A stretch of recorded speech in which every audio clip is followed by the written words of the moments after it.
dia, igreja.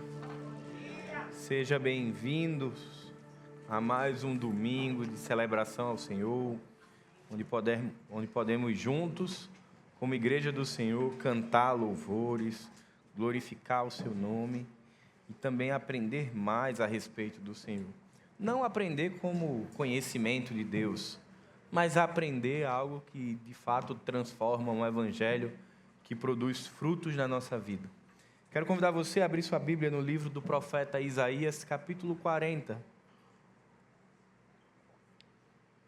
Você vai deixar sua Bíblia aberta, nós vamos ler todo o texto, mas não leremos de uma única vez. Iremos lendo o texto gradativamente à medida que nós formos avançando na mensagem. Hoje é o último sermão da série Maravilhoso Deus. A gente vai dar uma pausa em fevereiro. A gente vai falar sobre Neemias e sobre a construção do templo, e depois a gente volta com o incomparável Cristo. Mas hoje a gente encerra Maravilhoso Deus com mais 3 atributos do Senhor e de como esses atributos eles se comunicam de maneira prática, de maneira real e de maneira concreta na nossa vida. Dito isso, eu queria perguntar se você já ouviu falar numa expressão chamada geração do cansaço. É assim que a nossa geração tem sido definida por quem estuda sociologia e antropologia. E quando eu me deparei a primeira vez com esse termo, eu tenho uma leve impressão que é isso mesmo. Se tem uma palavra que está quase que o tempo inteiro no nosso vocabulário é cansado. E não precisa ser na sexta-feira, nem no final de semana. Parece que às vezes o dia a dia ele nos esgota, né? E a gente está ali o tempo inteiro cansado. Mas é bem verdade que se você falar com um adolescente, para minha surpresa, ele vai dizer que está o quê? Cansado. E eu fico projetando na minha cabeça um sol a pino e eles trabalhando no sol e dizendo que estão cansados. Mas aí eu pensei que parava nos adolescentes e fui ouvir crianças e acreditem, elas também estão cansadas. Só não sei, ainda não consegui. É verdade, né, Patrícia? Já está cansada também, né? Sua pequena. E é verdade, gente. Nós temos vivido um tempo de muito cansaço, de muita fadiga. Porque a gente trabalha bastante, a gente tem muita coisa para dar conta. Mas hoje eu queria falar sobre um outro tipo de cansaço, que não é o cansaço físico, que não é esgotamento psicoemocional. Eu quero falar sobre cansaço espiritual. E ao longo da vida, em algum momento da sua trajetória, você vai se deparar com um momento onde você está desfalecendo, você está sem forças, você está apático e muitas vezes em silêncio a gente vai perguntar a Deus: Senhor, onde o Senhor está? Por acaso o Senhor ocultou a sua face de mim? Será que o Senhor se esqueceu? E geralmente esses períodos de cansaço eles nascem depois de longos períodos de provação. E quanto mais o deserto ou o exílio ele se prolonga, mais a nossa energia espiritual, mais a nossa vitalidade espiritual vai sendo consumida, e quando a gente menos percebe, a gente está muito cansado. E aí a gente vai olhar para o texto de Isaías capítulo 40, porque o profeta está falando a uma geração cansada. No capítulo 40 de Isaías, o povo está ferido, está machucado, está exausto, porque eles estão exilados. Lembra que na semana passada eu falei que o povo tinha um temor, porque Uzias tinha morrido e a Assíria estava despontando, e que existiam as profecias eminentes de que o povo seria subjugado. Capítulo 40, isso já aconteceu. O povo está exilado, o povo está preso, o povo está sofrendo, liderança terrível, excesso de trabalho, escassez de recursos. Então, tudo aquilo que eles tinham construído em 55 anos se perdeu, e agora, a essa altura do campeonato, o povo está perguntando: cadê Deus? Será que Deus se esqueceu de mim? E aí essa série Maravilhoso Deus, ela vem para responder o nosso coração, que às vezes também se pergunta, como o povo fez no exílio: cadê o Senhor? Será que Ele me abandonou? E será que Ele se esqueceu de mim? Então a mensagem de hoje é uma resposta para o coração de quem está cansado, de quem já esteve cansado ou de quem ainda pode vir a viver um período de cansaço e de apatia espiritual. E aí eu queria ler com você do verso 1 ao verso 11, inicialmente, do livro de Isaías, capítulo 40.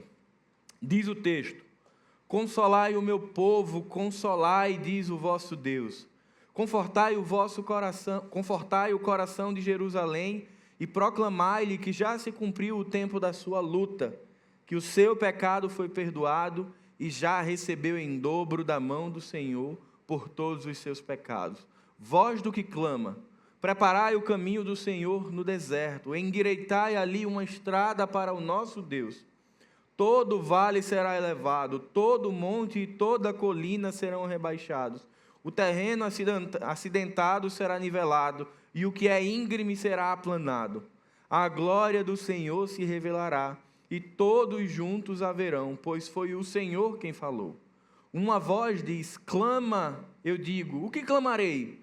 Toda pessoa é como relva, e toda a sua glória como a flor do campo. Seca a relva e cai sua flor, quando o vento do Senhor sopra sobre elas. Na verdade, o povo é relva. Seca-se a relva e cai a sua flor, mas a palavra de nosso Deus permanece para sempre. Ó mensageiro de boas novas a Sião, sobe a um monte alto. Ó mensageiro de boas novas a Jerusalém, levanta bem alto a voz, levanta, não temas, e dize às cidades de Judá: aqui está o vosso Deus. O Senhor Deus virá com poder, dominará com o seu braço, o seu galardão está com ele, e a sua recompensa o acompanha. Ele cuidará do seu rebanho como um pastor, recolherá nos braços os cordeirinhos e os levará no colo, guiará mansamente as que amamentam. Pai bendito, muito obrigado, Senhor, por este domingo em que temos o privilégio de estar reunidos como família de Deus.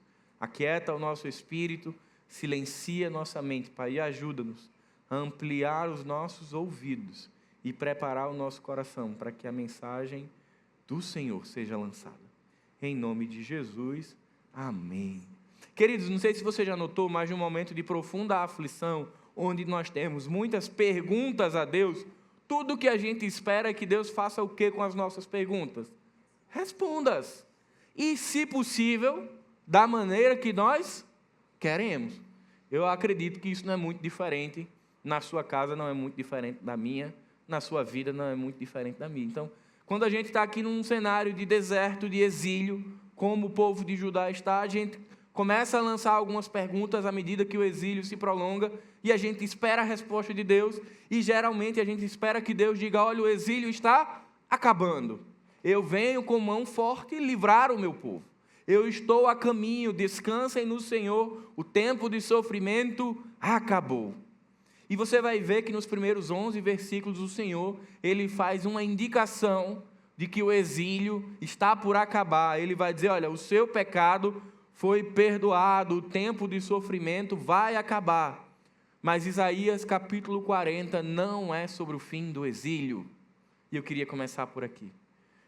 O povo exilado queria o fim do exílio. Se você perguntasse a alguém naquela época qual é o seu maior problema, o que eles diriam é o exílio. Eu estou escravizado, eu não tenho mais liberdade de cultuar o Senhor, eu trabalho excessivamente, eu sou fustigado, eu sou cruelmente tratado, eu quero que tudo isso acabe. Mas aí Isaías capítulo 40 vai mostrar ao povo que o problema da vida não é o sofrimento, é a visão pequena que o povo de Deus teve durante o exílio. Ou seja, o problema do exílio não era o exílio. O problema do exílio era que o povo de Deus tinha parado de enxergar Deus na grandeza que Ele é.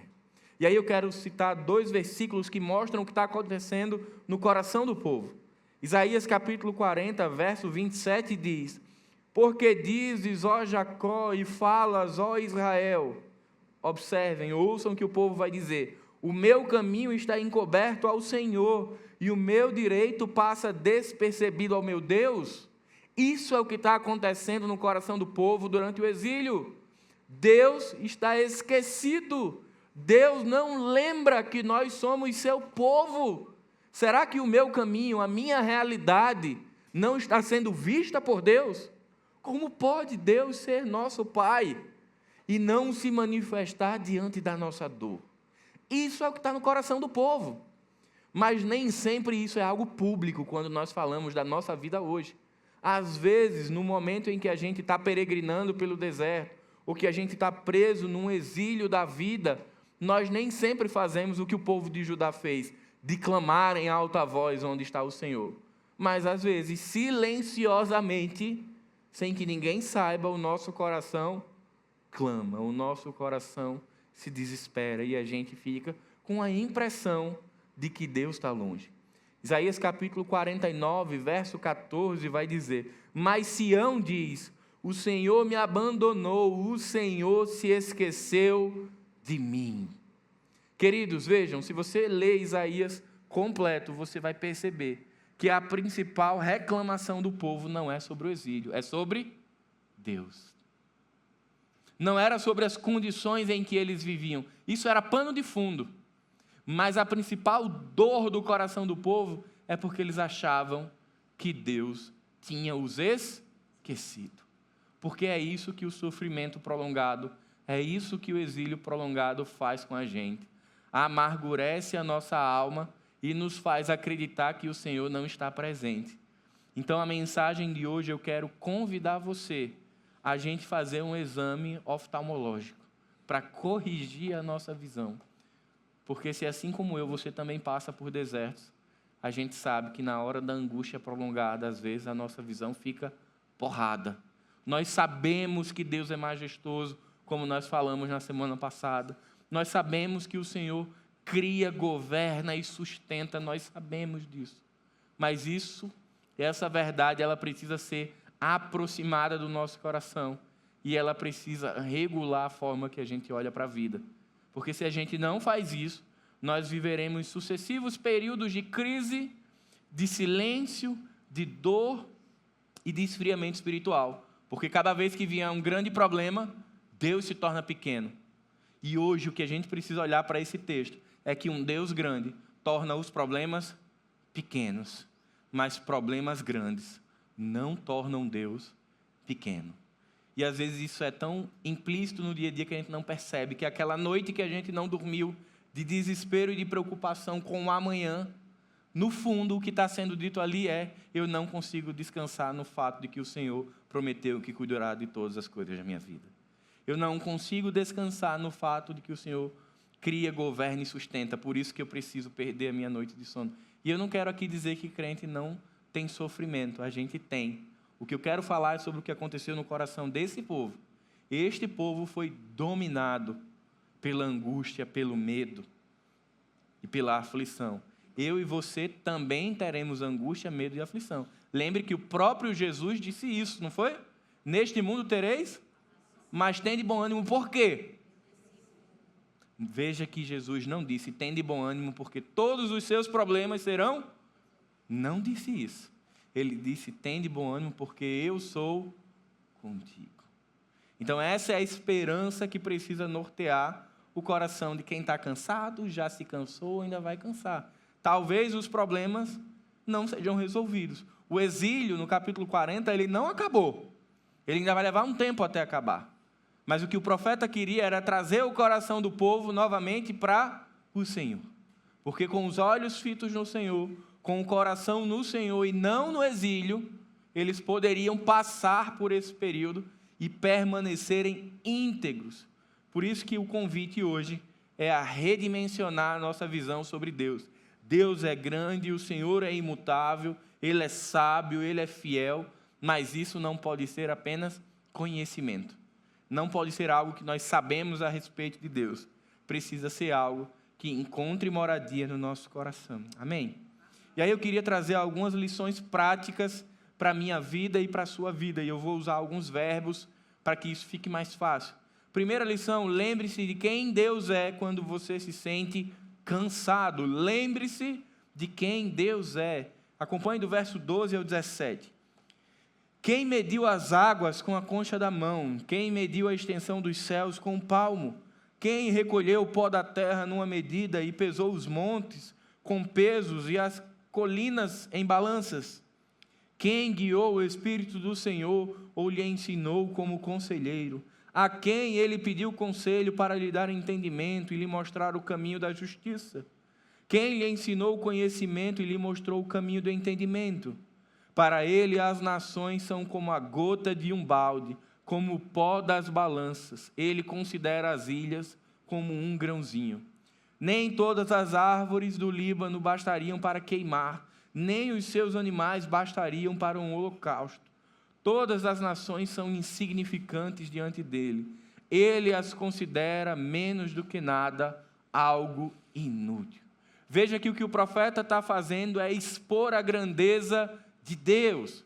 Diante do sofrimento, o primeiro recurso que o povo de Deus precisa ancorar o seu coração é que o Senhor, Ele é grande e que Ele é imutável, que o seu caráter não mudará em virtude das circunstâncias. E aí Isaías vai usar comparação. Ele vai fazer uma série de perguntas ao coração do povo, que ele já tem a resposta, mas essa resposta precisa ser reafirmada. Ele vai dizer: quem mediu as águas com uma concha? Quem governa todas as coisas com a sua mão? Quem pesou os montes? Quem pesou as colinas numa balança? Judá, preste atenção. O seu problema é real, o Senhor se interessa com ele, mas o Senhor é maior do que ele. A grande questão é que no coração do povo exilado, o exílio era maior do que Deus. E aí, no momento que a gente não enxerga no nosso coração que nós estamos considerando um problema como maior do que Deus, só resta o desespero, só resta a angústia, a fadiga, o cansaço. Você tenta nadar, cansa e você acaba morrendo. Então Isaías está convidando o povo a lembrar quem Deus é, e ele faz isso ilustrando com a criação. Se tem um recurso visível, pedagógico de Deus para nos lembrar quem Ele é a criação. Você acordar todos os dias e fazer um exercício de olhar para tudo aquilo que foi criado por Deus, e você lembrar o seu coração de que o Criador é maior do que a criação, você reafirma ao seu coração que você pode descansar e confiar nele. Eu brincava no culto das 9 que morar em cidade litorânea é uma vantagem para isso. Poder passar de frente a uma praia e se questionar quem estabeleceu limites, quem disse a onda vem até aqui, e ser lembrado que é o Senhor quem estabeleceu os limites dos mares, é algo que nos lembra a grandeza de Deus. Algumas aplicações práticas para a nossa vida a respeito dessa lembrança, dessa memória de que Deus é grande. Quando nos sentirmos pequenos, nós sempre iremos tender a deixar Deus pequeno. Precisamos lembrar que a fé se fortalece quando lembramos que Deus é grande. Grande em poder, grande em majestade, grande em sabedoria, grande em graça, grande em misericórdia. Eu e você já sabemos disso, não é algo novo, mas é algo que precisa ser lembrado. Porque a depender do tamanho do desafio que eu e você estejamos enfrentando, a nossa vista vai ficar embaçada. E se Deus fizer conosco o que Ele estava fazendo com Judá no exílio, a situação se torna mais difícil, porque Deus estava em silêncio. O profeta vem falar sobre esperança depois de alguns anos de exílio. Durante muito tempo o povo clamou, reclamou, e Deus não respondeu. E Isaías vem para trazer a memória do povo de que, mesmo que o Senhor esteja em silêncio, a sua majestade e o seu governo continuam inabalável. Ele vai relembrar que o Senhor é maior do que os príncipes, do que os faraós, do que os imperadores, do que os presidentes da república, e que nada foge ao seu poder e ao seu caráter. Eu e você precisamos encontrar segurança na força de Deus. Mas eu preciso confessar, minha primeira tentativa é encontrar segurança na minha força. E aí depois que eu fico me debatendo e estou cansado, aí Tenho que recorrer a quem? A Deus. Mas o Senhor e a força de Deus, lembrar que é o Senhor quem é grande no meio dos problemas, é o que pode revigorar a alma do que está cansado. Não acredite que o que revigora a alma é o problema resolvido, porque pode ser que durante o nosso tempo aqui na terra, alguns problemas não sejam resolvidos. E se o nosso coração ficar dependendo da solução dos problemas, nós estamos em uma enrascada. Nosso coração precisa estar ancorado em quem Deus é. Senão ficaremos como barcos à deriva. Então, diante das lutas da vida e do cansaço, lembre-se de quem Deus é. Segunda lição, confie na sabedoria de Deus, mesmo quando Ele está em silêncio. Acompanhe do verso 18 ao 24. Quem podeis comparar a Deus? A que figura Ele se assemelha? A um ídolo que o artesão funde e que o ourives cobre de ouro, forjando-lhe também correntes de prata? Ao ídolo do pobre? Ele não pode oferecer tanto, mas escolhe madeira que não apodrece e procura um artesão talentoso para esculpir uma imagem que não se moverá. Por acaso não sabeis, não ouvistes? Não foi dito isso desde o princípio? Não entendestes desde a fundação da terra? Ele é o que está assentado sobre o círculo da terra, cujos moradores são para ele como gafanhotos. Ele é o que se estende os céus como cortina e o desenrola como tenda para nela habitar. Ele é o que reduz os príncipes a nada e torna inúteis os juízes da terra. Mal são plantados e semeados, e mal firmam raízes na terra. Ele sopra sobre eles, então secam, e a tempestade os leva como se fosse palha. Saber que o Senhor é grande, que Ele é imutável, que Ele é sábio e fiel é importante. Nós precisamos lembrar disso. Mas essa lembrança, ela precisa ser amadurecida e se transformar em confiança. Todas as vezes que nós projetamos soluções que não dependem de Deus, ou que não passam inicialmente por Deus, é uma declaração de que nós não estamos confiando em Deus. Martinho Lutero já dizia que, Martinho Lutero e João Calvino também, que o nosso coração é uma fábrica de ídolos, que nós gostamos daquilo que é tangível, daquilo que pode ser administrado, daquilo que pode ser controlado. O profeta Isaías, ao escrever isso daqui, ele está confrontando o coração do povo exilado, que queria uma resposta prática, queria um ídolo, queria a libertação do cativeiro babilônico para ter um novo rei. Veja, era Uzias, 55 anos, estava tudo bem, Uzias morre, o povo é levado em cativeiro, agora está sobre o governo, sobre a crueldade do povo babilônico, e o povo agora quer o quê? Uma nova figura física. Eu quero libertação do cativeiro e que o Senhor me mande um novo rei. Eu preciso tocar, eu preciso sentir, para que eu possa confiar que o amanhã vai ser melhor. E aí Deus vai começando a desconstruir essa necessidade que o povo de Judá tinha e que eu também tenho, você também tem. A necessidade de ter algo concreto para que a gente descanse. E aí nós precisamos confiar que Deus age em sabedoria, mesmo quando Ele está em silêncio. Boa parte do desespero desse povo e a tentativa de ser idólatra vem pela ausência de resposta de Deus. E aí, se Deus não está respondendo, meu irmão, eu tenho que fazer alguma coisa. Eu estou orando, Deus não está respondendo, eu estou clamando, Deus não está respondendo, eu tenho que me mexer. Eu tenho que fazer algo, porque parece que Deus está longe.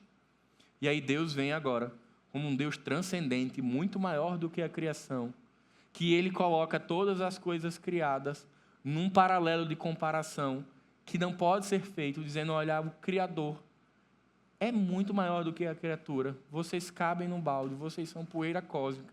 As pessoas da terra são como gafanhotos. Aqui o que o profeta está fazendo é uma ação de comparação. Olha, você pensa que o seu problema é grande, você pensa que o exílio é algo muito preocupante, porque os babilônicos estavam muito fortes. Então imagina o coração do povo. A gente não vai sair daqui nunca. Olha a nossa condição, sem um rei, um exército destruído, a gente não tem recursos. Olha os babilônicos, olha o Império Assírio, já era, não tem solução. Deus poderia dar uma resposta concreta, né? Olha, guarda no teu coração. Em março a gente vai promover libertação. Deus não faz isso. Deus, mais uma vez, como no capítulo 6, ele vai revelar o seu caráter. Ele diz: o Senhor dos exércitos, o Deus de Israel, é maior do que todas as coisas criadas. E às vezes eu preciso ouvir, eu preciso ser lembrado pela palavra de Deus, que o Deus a quem eu sirvo é maior do que todas as tempestades, desertos e exílios que eu já enfrentei. E Ele continuará, meu irmão, sendo maior do que todos os desertos, tempestades e exílios que nós venhamos a passar. Amém? Mas o desafio é enxergá-lo deste tamanho no meio a tudo isso. Aí eu quero trazer algumas aplicações práticas para a nossa vida. Sempre que tentamos reduzir Deus ao nosso entendimento, nós criamos ídolos funcionais. Porque no meio da angústia os nossos olhos estão embaçados, muitas vezes pela lágrima, pela desesperança, e a gente acaba não enxergando Deus quem Ele é. Precisamos confiar que Deus é imutável, de que aquilo que Ele prometeu vai se cumprir. Existem uma série de promessas de Deus registradas nas Escrituras, nas quais nós precisamos conhecer e confiar. Lembra da lição número 1, lembre quem Deus é. Lembre o que Ele prometeu, mas se eu lembro disso e não confio, eu não descanso. E o profeta está chamando o povo a lembrar quem Deus é, confiar que o caráter de Deus é imutável, que aquilo que Ele prometeu vai se cumprir.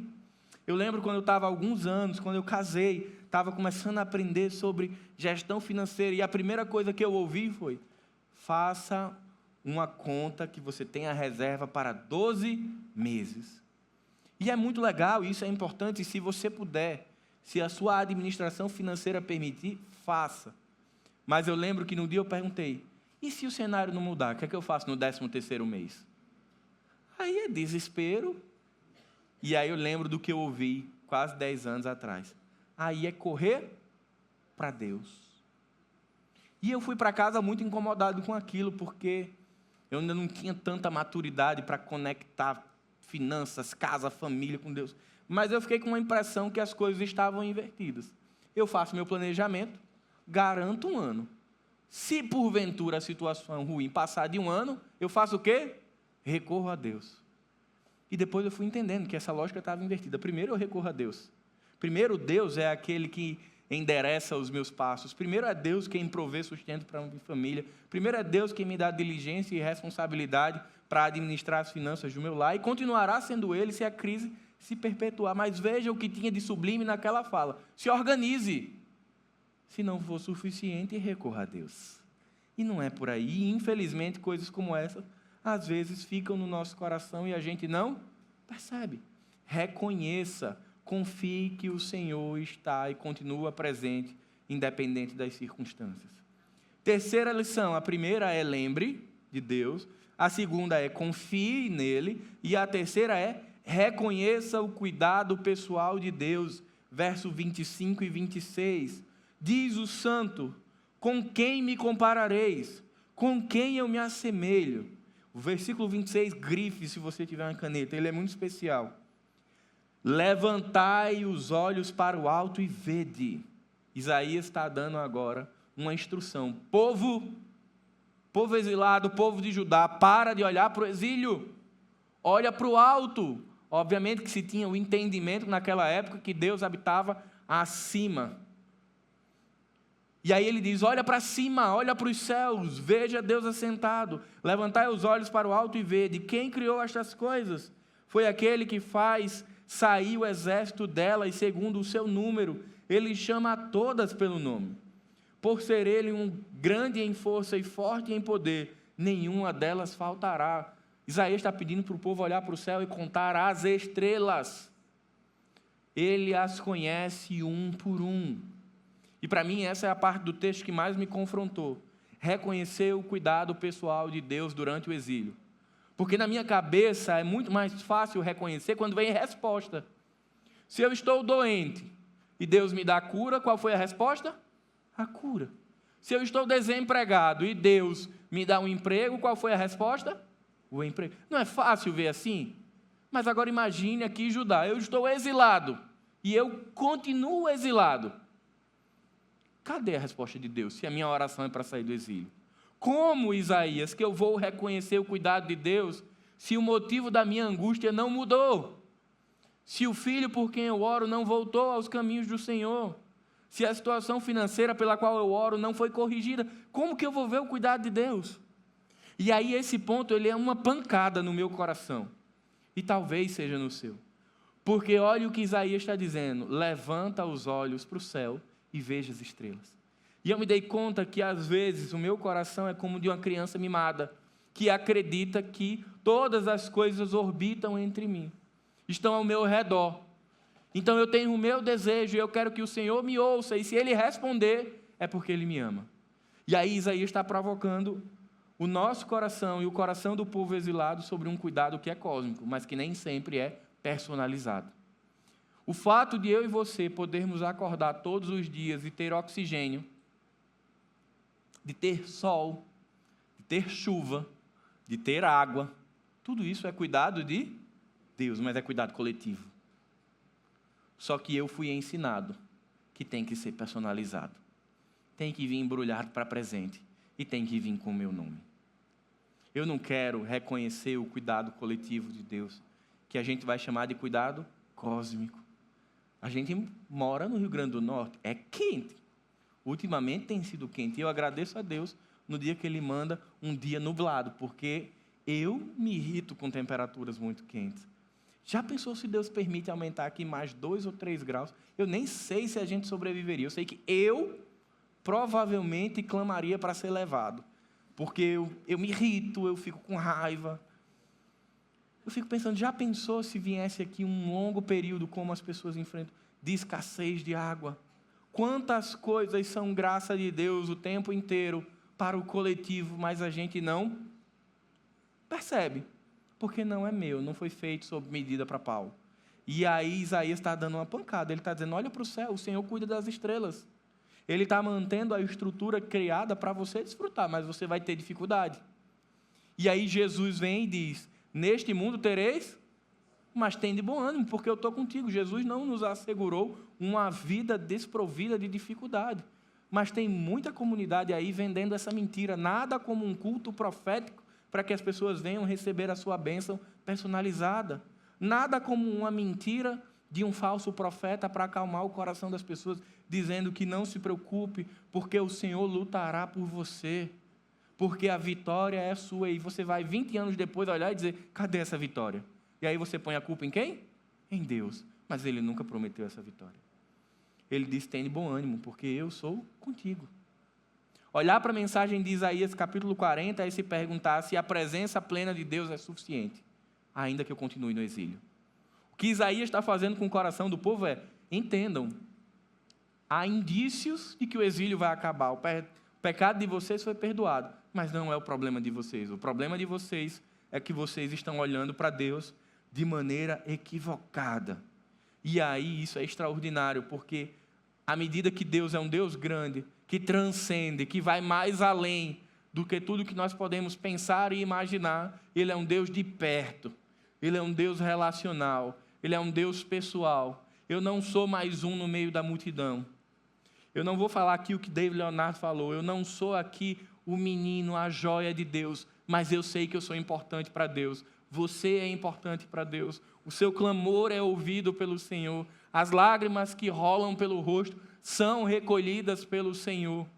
A angústia que vem às vezes durante a noite, quando a mente não para, ela é percebida por Deus. Veja, um Deus tão grande, mas que se importa com a nossa dor, com a nossa angústia. Mas o nosso desafio é entender que talvez tenham algumas dores e algumas angústias que não sejam supridas neste tempo.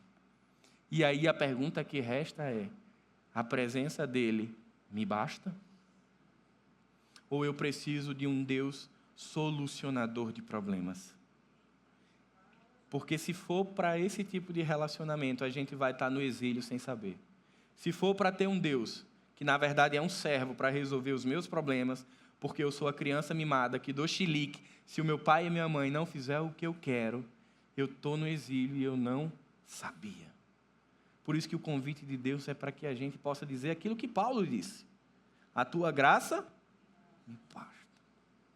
Charles Spurgeon diz: nada é grande demais para o poder de Deus, e nada é pequeno demais para o seu cuidado. Que reflexão linda!